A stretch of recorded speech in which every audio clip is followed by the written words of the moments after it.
The Vision of Sir Launfal. Prelude to Part First. Over his keys the musing organist, beginning doubtfully and far away, first lets his fingers wander as they list, and builds a bridge from dreamland for his lay. Then, as the touch of his loved instrument gives hope and fervor, nearer draws his theme, first guessed by faint auroral flushes sent along the wavering vista of his dream. Not only around our infancy doth heaven with all its splendors lie, daily, with souls that cringe and plot, we Sinai's climb and know it not. Over our manhood bend the skies, against our fallen and traitor lives. The great winds utter prophecies. With our faint hearts the mountain strives. Its arms outstretched, the Druid wood waits with its benedicity, and to our age's drowsy blood still shouts the inspiring sea. Earth gets its price for what earth gives us. The beggar is taxed for a corner to die in. The priest hath his fee who comes and shrives us. We bargain for the graves we lie in. At the devil's booth are all things sold. Each ounce of dross costs its ounce of gold. For a cap and bells our lives we pay. Bubbles we buy with a whole soul's tasking. 'Tis heaven alone that is given away. 'Tis only God may be had for the asking. No price is set on the lavish summer. June may be had by the poorest comer. And what is so rare as a day in June? Then, if ever, come perfect days. Then heaven tries the earth if it be in tune, and over it softly her warm ear lays. Whether we look or whether we listen, we hear life murmur or see it glisten. Every clod feels a stir of might, an instinct within it that reaches and towers, and, groping blindly above it for light, climbs to a soul in grass and flowers. The flush of life may well be seen thrilling back over hills and valleys. The cowslip startles in meadows green. The buttercup catches the sun in its chalice. And there's never a leaf nor a blade too mean to be some happy creature's palace. The little bird sits at his door in the sun, atilt like a blossom among the leaves, and lets his illumined being o'errun with the deluge of summer it receives. His mate feels the eggs beneath her wings, and the heart in her dumb breast flutters and sings. He sings to the wide world, and she to her nest. In the nice ear of nature which song is the best? Now is the high tide of the year, and whatever of life hath ebbed away comes flooding back with a ripply cheer into every bare inlet and creek and bay. Now the heart is so full that a drop o'erfills it. We are happy now because God wills it. No matter how barren the past may have been, 'tis enough for us now that the leaves are green. We sit in the warm shade and feel right well how the sap creeps up and the blossoms swell. We may shut our eyes, but we cannot help knowing that skies are clear and grass is growing. The breeze comes whispering in our ear that dandelions are blossoming near, that maize has sprouted, that streams are flowing, that the river is bluer than the sky, that the robin is plastering his house hard by. And if the breeze kept the good news back, for other couriers we should not lack. We could guess it all by yon heifer's lowing. And hark! how clear and bold Chanticleer, warmed with the new wine of the year, tells all in his lusty crowing. Joy comes, grief goes, we know not how. Everything is happy now. Everything is upward striving. 'Tis as easy now for the heart to be true as for grass to be green or skies to be blue. 'Tis the natural way of living. Who knows whither the clouds have fled? In the unscarred heaven they leave no wake, and the eyes forget the tears they have shed. The heart forgets its sorrow and ache. The soul partakes of the season's youth, and the sulphurous rifts of passion and woe lie deep 'neath a silence pure and smooth, like burnt-out craters healed with snow. What wonder if Sir Launfal now remembered the keeping of his vow? Part First. 1. My golden spurs now bring to me, and bring to me my richest mail. for tomorrow I go over land and sea in search of the Holy Grail. Shall never a bed for me be spread, nor shall a pillow be under my head, till I begin my vow to keep. Here on the rushes I will sleep, and perchance there may come a vision true, ere the day create the world anew. Slowly Sir Launfal's eyes grew dim, slumber fell like a cloud on him, and into his soul the vision flew. 2. The crows flapped over by twos and threes. In the pool drowsed the cattle up to their knees. The little birds sang as if it were the one day of summer in all the year, and the very leaves seemed to sing on the trees. The castle alone in the landscape lay, like an outpost of winter dull and grey. 'Twas the proudest hall in the north country, and never its gates might open be save to lord or lady of high degree. Summer besieged it on every side, but the churlish stone her assaults defied. She could not scale the chilly wall, though around it for leagues her pavilions tall stretched left and right. Over the hills and out of sight, green and broad was every tent, and out of each a murmur went, till the breeze fell off at night. 3. The drawbridge dropped with a surly clang, and through the dark arch a charger sprang, bearing Sir Launfal, the maiden knight in his gilded mail, that flamed so bright it seemed the dark castle had gathered all those shafts the fierce sun had shot over its wall in his siege of 300 summers long, and binding them all in one blazing sheaf, had cast them forth so young and strong, and lightsome as a locust leaf. Sir Launfal flashed forth in his unscarred mail, to seek in all climes for the Holy Grail. 4. It was morning on hill and stream and tree, and morning in the young knight's heart. Only the castle moodily rebuffed the gifts of the sunshine free, and gloomed by itself apart.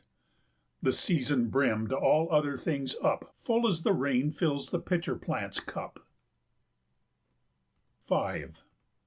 As Sir Launfal made mourn through the darksome gate, he was ware of a leper crouched by the same, who begged with his hand and moaned as he sate, and a loathing over Sir Launfal came. The sunshine went out of his soul with a thrill, the flesh 'neath his armour 'gan shrank and crawl, and midway its leap his heart stood still like a frozen waterfall. For this man, so foul and bent of stature, rasped harshly against his dainty nature, and seemed the one blot on the summer morn, so he tossed him a piece of gold in scorn. 6. The leper raised not the gold from the dust. Better to me the poor man's crust, better the blessing of the poor, though I turn me empty from his door. That is no true alms which the hand can hold. He gives nothing but worthless gold who gives from a sense of duty. But he who gives but a slender mite, and gives to that which is out of sight, that thread of all-sustaining beauty, which runs through all, and doth all unite. The hand cannot clasp the whole of his alms. The heart outstretches its eager palms, for a God goes with it, and makes its store to the soul that was starving in darkness before. Prelude to Part Second. Down swept the chill wind from the mountain peak, from the snow 5,000 summers old. On open wold and hill-top bleak it had gathered all the cold, and whirled it like sleet on the wanderer's cheek. It carried a shiver everywhere from the unleafed boughs and pastures bare.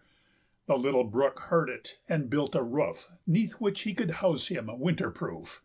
All night by the white stars' frosty gleams he groined his arches and matched his beams. Slender and clear were his crystal spars, as the lashes of light that trim the stars. He sculpted every summer delight in his halls and chambers out of sight. Sometimes his tinkering waters slipped down through a frost-leaved forest crypt, long sparkling aisles of steel-stemmed trees, bending to counterfeit a breeze. Sometimes the roof no fretwork knew, but silvery mosses that downward grew. Sometimes it was carved in sharp relief with quaint arabesques of ice fern leaf. Sometimes it was simply smooth and clear, for the gladness of heaven to shine through. And here he had caught the nodding bulrush tops, and hung them thickly with diamond drops that crystallized the beams of moon and sun, and made a star of every one. No mortal builder's most rare device could match this winter palace of ice. 'Twas as if every image that mirrored lay in his depths serene through the summer day. Each fleeting shadow of earth and sky, lest the happy model should be lost, had been mimicked in fairy masonry by the elfin builders of the frost. Within the hall are song and laughter, the cheeks of Christmas grow red and jolly, and sprouting is every corbel and rafter with lightsome green of ivy and holly. Through the deep gulf of the chimney wide wallows the Yule log's roaring tide. The broad flame pennons droop and flap and belly and tug as a flag in the wind. Like a locust shrills the imprisoned sap, hunted to death in its galleries blind. The swift little troops of silent sparks, now pausing, now scattering away as in fear, go threading the soot forest's tangled darks like herds of startled deer. But the wind without was eager and sharp. Of Sir Launfal's grey hair it makes a harp, and rattles and rings the icy strings, singing in dreary monotone a Christmas carol of its own, whose burden still, as he might guess, was shelterless, shelterless, shelterless. The voice of the seneschal flared like a torch as he shouted the wanderer away from the porch, and he sat in the gateway and saw all night the great hall fire, so cheery and bold, through the window slits of the castle old, build out its piers of ruddy light against the drift of the cold. Part Second. 1. There was never a leaf on bush or tree. The bare boughs rattled shudderingly. The river was dumb and could not speak, for the weaver Winter its shroud had spun. A single crow on the tree-top bleak from his shining feathers shed off the cold sun. Again it was morning, but shrunk and cold, as if her veins were sapless and old, and she rose up decrepitly for a last dim look at earth and sea. 2.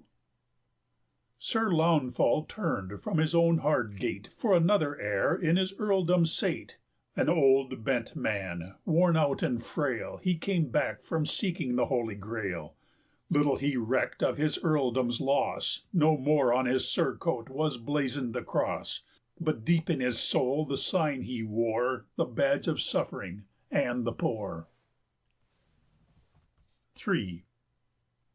Sir Launfal's raiment, thin and spare, was idle mail 'gainst the barbed air, for it was just at the Christmas time, so he mused as he sat of a sunnier clime, and sought for a shelter from the cold and snow in the light and warmth of long ago. He sees the snake-like caravan crawl o'er the edge of the desert, black and small, then nearer and nearer, till one by one he can count the camels in the sun, as over the red-hot sands they pass, to where in its slender necklace of grass the little spring laughed and leapt in the shade, and with its own self like an infant played, and waved its signal of palms. 4. For Christ's sweet sake, I beg an alms.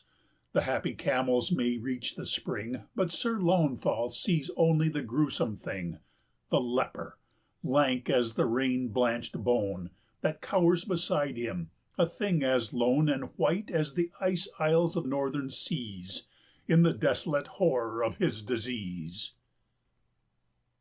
5. And Sir Launfal said, I behold in thee an image of him who died on the tree. Thou also hast had thy crown of thorns, thou hast had the world's buffets and scorns, and to thy life were not denied the wounds in the hands and feet and side. Mild Mary's son, acknowledge me, Behold, through him I give to thee. 6. Then the soul of the leper stood up in his eyes, and looked at Sir Launfal, and straightway he remembered in what a haughtier guise he had flung an alms to leprosy. When he girt his young life up in gilded mail, and set forth in search of the Holy Grail, the heart within him was ashes and dust. He parted in twain his single crust. He broke the ice on the streamlet's brink, and gave the leper to eat and drink. 'Twas a mouldy crust of coarse brown bread, 'twas water out of a wooden bowl, yet with fine wheaten bread was the leper fed, and 'twas red wine he drank with his thirsty soul. 7. As Sir Launfal mused with a downcast face, a light shone round about the place. The leper no longer crouched at his side, but stood before him glorified, shining and tall and fair and straight, as the pillar that stood by the beautiful gate, himself the gate whereby men can enter the temple of God in man. 8. His words were shed softer than leaves from the pine, and they fell on Sir Launfal as snows on the brine, that mingle their softness and quiet in one with the shaggy unrest they float down upon. And the voice that was calmer than silence said, Lo, it is I, be not afraid. In many climes without a veil thou hast spent thy life for the Holy Grail. Behold, it is here, this cup which thou didst fill at the streamlet for me but now. This crust is my body broken for thee, this water his blood that died on the tree. The Holy Supper is kept indeed, in whatso we share with another's need. Not what we give, but what we share, for the gift without the giver is bare. Who gives himself with his alms feeds three, himself, his hungering neighbor, and me.